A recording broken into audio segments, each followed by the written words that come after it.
عزیز طلبہ و طالبات، السلام علیکم۔ میں Abdul Aleem Sar Alam Sardar Urdu high school and junior college Deopur Dhulia سے اردو کے سبق نمبر 2 سپاہی اور بٹمار کے ساتھ آپ لوگوں کے سامنے اردو کے نثر میں ہمارا جو پہلا سبق تھا طلسم ہوش ربا، یہ حکومت کی 25% جو سلیبس نصاب کم کیا گیا ہے اس کے مطابق اسے اس سال ہمیں پڑھنا نہیں ہے، اسی لیے ہم لوگ سبق نمبر 2 سپاہی اور بٹمار سے شروعات کر رہے ہیں، جس کے مصنف شمس الرحمن فاروقی صاحب ہیں۔ آئیے سب سے پہلے ہم لوگ بات کرتے ہیں پیسٹرز کی۔ آپ نے گزشتہ جماعت میں مولوی عبدالحلیم شرر کے ناول فردوس بری کے اقتباس کا مطالعہ کیا۔ یہ ناول ایک تاریخی ناول ہے جس میں ایک خاص زمانے کے کچھ حقیقی اور کچھ تخیلی کردار مخصوص واقعات سے گزرتے ہیں۔ تاریخی ناول میں اکثر تاریخ کے حقیقی کردار سے کم سروکار رکھا جاتا ہے، یعنی کہ جو تاریخی کردار ہوتے ہیں ان کو پوری طریقے سے بتایا نہیں جاتا، کیونکہ اصل تاریخ میں کیا ہوا تھا ہو سکتا ہے ہمارے لکھنے میں کچھ کمی آ جائے، اسی لیے اکثر مصنفین اس سے گریز کرتے ہیں۔ ان کا وجود ناول کے واقعات کو حقیقی رنگ دینے کے لیے معاون یعنی کہ مددگار ہو سکتا ہے۔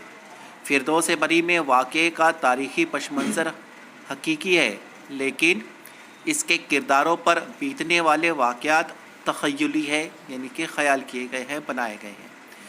اسی طرح ناول قبض السماء میں جس سے یہ اقتباس ماخوذ ہے، یعنی کہ جو ہم لوگ پڑھنے والے ہیں سپاہی اور بٹمار، ہندوستان کی تاریخ کا ایک خاص زمانہ واقعات کے پس منظر میں موجود ہے۔ یہ لودھی خاندان کے زمانے کا ہے، جس میں سکندر لودھی کے ایک سپاہی کے ساتھ گزرنے والے حادثات کو بیان کیا گیا ہے۔ ناول کا درج ذیل واقعہ 16ویں صدی کے ہندوستان کے مخصوص معاشرے کی تصویر پیش کرتا ہے، جس میں بادشاہ، عوام، امیر، سپاہی اور راہزن یعنی کہ بٹمار لٹیرے جیسے کردار سامنے آتے ہیں۔ ان تصویروں کے امتزاج سے معلوم ہوتا ہے کہ سماج کے مذکورہ افراد کا آپسی ربط ضبط کیسا تھا۔ آئیے جان پہچان کر لیتے ہیں مصنف شمس الرحمن فاروقی صاحب سے۔ شمس الرحمن فاروقی سن 1935 میں پرتاپ گڑھ یوپی میں پیدا ہوئے۔ انہوں نے الہ آباد یونیورسٹی سے ایم اے تک تعلیم حاصل کی اور انڈین پوسٹل سروسز میں پوسٹ ماسٹر جنرل کے عہدے سے وظیفہ یاب ہوئے، یعنی کہ سبکدوش ہوئے، ریٹائر ہوئے۔ ان کی ادبی خدمات کے صلے میں ملک اور غیر ملک کی یونیورسٹیوں نے انہیں اپنی اعزازی ڈگریوں سے سرفراز کیا۔ سوار ان کے افسانوں کا مجموعہ ہے۔ ان کا ناول کئی چاند تھے سرے آسماں جدید اردو ادب میں کلاسک کی حیثیت رکھتا ہے۔ شمس الرحمن فاروقی بلند پایہ شاعر، نقاد اور فکشن نگار ہیں۔ ماہنامہ شب خون کے مدیر کی حیثیت سے ادبی صحافت میں بھی وہ ممتاز مقام رکھتے ہیں۔ میر اور غالب کی شاہرے کے علاوہ انہوں نے مترجم کے طور پر بھی اپنی شناخت بنائی ہے۔ ملک کی آزادی کے بعد جن نقادوں نے مغربی نظریات کو اردو میں متعارف کروایا اور تنقیدی ادب کو وسعت عطا کی، ان میں فاروقی کا نام اہمیت کا حامل ہے۔ انہوں نے شاعری میں زبان کی اہمیت اور نوعیت، حیت و موضوع کی وحدت اور ترسیل و ابلاغ کے مسئلے پر تفصیل کے ساتھ لکھا ہے۔ انہوں نے اپنے مضامین میں لفظ و معنی کے رشتے پر خصوصی بحث کی ہے۔ میر و غالب کے اشعار کی تشریح و تعبیر میں انہوں نے مغربی تنقیدی نظریات کے پہلو بہ پہلو کلاسیکی نظام فن کو خصوصیت کے ساتھ مد نظر رکھا ہے۔ ان کی پہلی تصنیف لفظ و معنی ہے۔ اس کے علاوہ شعر، غیر شعر اور نثر، عروض، آہنگ اور بیان، افسانے کی حمایت میں، شعر، شور انگیز، تعبیر کی شرح وغیرہ ان کی مشہور کتابیں ہیں۔ عزیز طلباء و طالبات، یہ مختصر سا مصنف کا تعارف تھا۔ آئیے اب ہم لوگ سبق کو شروع کرتے ہیں، ناول کو پڑھتے ہیں۔ ناول کا ایک مختصر سا حصہ یہاں پر ہم لوگوں کو پڑھنے کے لیے دیا گیا ہے نصاب کے اندر۔ اس سے پہلے کہ ہم لوگ ناول کی شروعات کریں، آئیے بالکل مختصر میں ہم لوگ سمجھ لیتے ہیں کہ ناول کیا ہے۔ جیسا کہ ہم نے پیش درس میں پڑھا ہے کہ یہ ایک تاریخی ناول ہے۔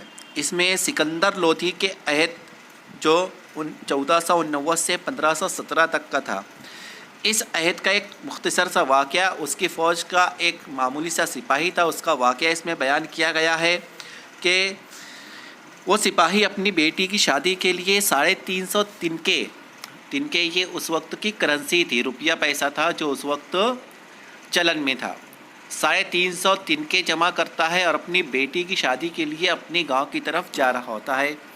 وہ پیسوں کو بڑے سنبھال کر اپنی کمر سے باندھ لیتا ہے۔ راستہ پار کرتے وقت ایک منزل سے کچھ پہلے اسے ایک بوڑھی بھکارن نظر آتی ہے۔ بھکارن پر ترس کھا کر وہ اسے کچھ دینے کے لیے رکتا ہے کہ اسے کچھ پیسہ دے کر اس کی مدد کر دی جائے، لیکن جیسے ہی وہ پیسہ دینے کے لیے جھکتا ہے، پیچھے سے کوئی اسے زوردار دھکا دیتا ہے، اور اس سے پہلے کہ وہ سنبھلے گھوڑے سے گرتا ہے، اور جب تک وہ دیکھے کہ پیچھے کون ہے، ایک دوسرا زوردار دھکا اس کو دیا جاتا ہے اور اس کے چہرے پر ایک کالا کپڑا باندھ دیا جاتا ہے۔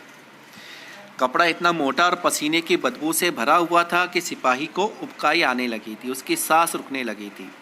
اس نے بہت کوشش کی کہ وہ بٹ ماروں کا مقابلہ کرے، لیکن ان کی پکڑ اتنی زبردست تھی کہ وہ کچھ نہ کر سکا۔ وہ محض اپنے آپ کو کوستا رہا کہ اتنے بڑے بادشاہ کا سپاہی ہو کر وہ معمولی سے بٹ ماروں کا مقابلہ نہ کر سکا، لیکن کیا کرتا، مجبور تھا۔ اسی دوران بٹ ماروں نے اس کی کمر سے اس کی تھیلی بہت صفائی کے ساتھ کاٹ لی تھی۔ اسے اس بات کا اندازہ تک نہ ہوا۔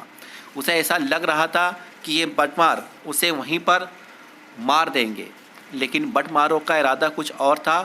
وہ لوگ اسے صرف لوٹنا چاہتے تھے۔ انہوں نے اس کے پیسے چھینے، اسے کچھ پوری طریقے سے باندھ دیا اور باندھ کر اسی حالت میں چھوڑ کر وہاں سے چلے گئے تھے، اور سپاہی کو احساس ہونے لگا تھا کہ کپڑے کی بدبو اور سانس کی گھٹن سے ہو سکتا ہے کچھ وقت میں اس کی موت آ جائے۔ اسے غم اپنے مرنے کا نہیں تھا، بلکہ وہ یہ سوچ کر پریشان تھا کہ اس کے مرنے کے بعد کیا ہوگا، اس کی بیٹی کی شادی کیسے ہوگی۔ یہ باتیں وہ سوچتا ہوا جا رہا تھا، یہاں تک کہ ایک ڈر اسے یہ بھی تھا کہ اگر وہ کچھ دیر اسی حالت میں پڑا رہا تو ہو سکتا ہے کوئی موذی جانور، جنگلی جانور آ کر اسے کھا لے، اسے ختم کر دے، کیونکہ اس علاقے میں چیتے بہت سارے ہوا کرتے تھے۔ وہ اسی ادھیڑ بن میں بالکل بندھا ہوا ساکت پڑا تھا کہ تبھی اسے ایک آواز سنائی دی۔ وہ آواز ایک ہاتھی سوار کی آواز تھی۔ دھیرے دھیرے آواز قریب آنے لگی۔ اسے کچھ دکھائی نہ دیتا تھا کیونکہ اس کا چہرہ پوری طریقے سے بندھا ہوا تھا۔ کچھ دیر تو اسے لگ رہا تھا کہ شاید کوئی جانور آ رہا ہے اور اسے ختم کر دے گا، لیکن تھوڑی نزدیک آنے کے بعد اسے ہاتھی سوار کے مہاوت کی آواز آئی، جس کا نام موتبر سنگھ تھا۔ ہاتھی پر ایک رئیس زادہ سوار تھا جس نے مہاوت، جس کا نام موتبر سنگھ تھا، اسے کہا کہ دیکھو کون ہے۔ ان دونوں نے اسے بچایا اور اس بری حالت سے اسے آزاد کیا تھا۔ تو عزیز طلباء و طالبات، یہ مختصر میں سبق کا خلاصہ تھا، اختصار تھا۔